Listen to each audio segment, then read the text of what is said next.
राजा जनक को आत्मज्ञान हो गया। आत्मा का स्वरूप स्पष्ट दिखाई दिया एवं यह भी ज्ञात हो गया कि आत्मा और परमात्मा भिन्न नहीं है। इसलिए वे कहते हैं कि मैं गुरु की कुशलता से ही परमात्मा को देखता हूँ एवं इस ज्ञान के कारण ही मुझे शरीर सहित विश्व का भी त्याग हो गया।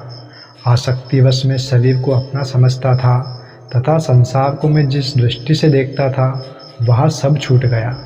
जनक ने त्याग किया नहीं, घट गया। त्याग किया नहीं जाता। जहाँ करने की बात है वहाँ अहंकार है, कर्तापन मौजूद है। त्याग बोध का प्रतिफल है।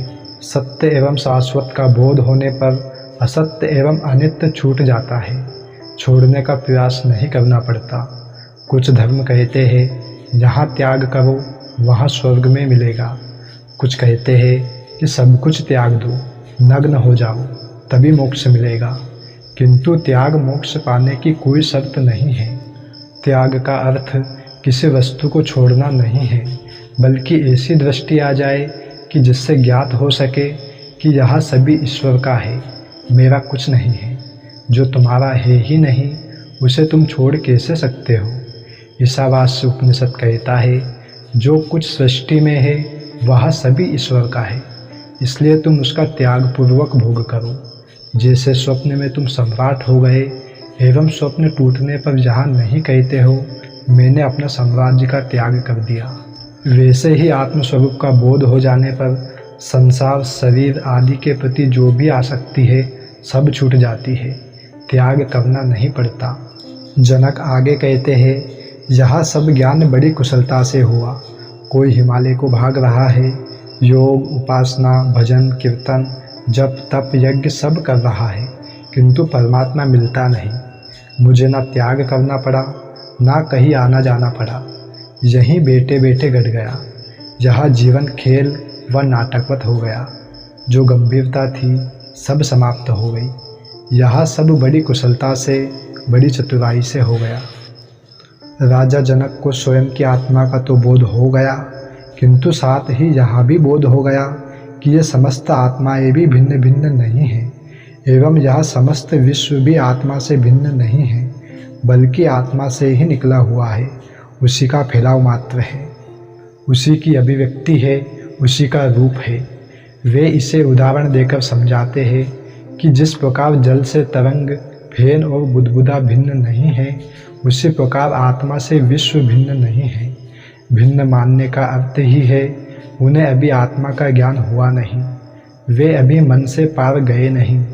मन के स्तर तक ही भिन्नता का अनुभव होता है, आगे सब भिन्नता समाप्त होकर एकत्व का बोध हो जाता है।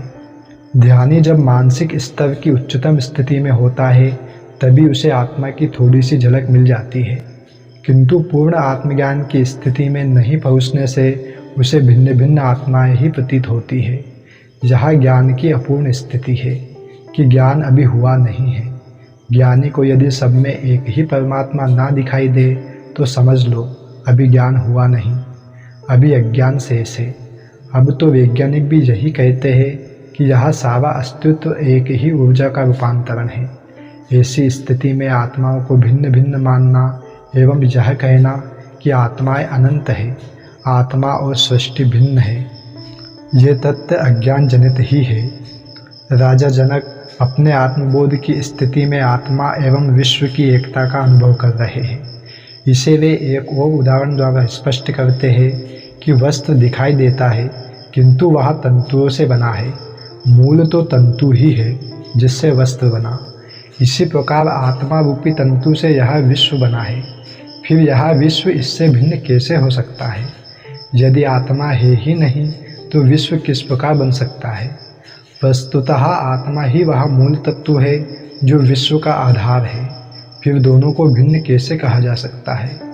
वैज्ञानिक इस मूल तत्व को विद्युत कहते हैं, किंतु विद्युत जड़ शक्ति है एवं आत्मा चैतन्य है। यह विद्युत भी चैतन्य आत्मा की ही शक्ति है। मूल तत्व विद्युत नहीं, चैतन्य आत्मा है एवं उसी का सारा फैलाव है।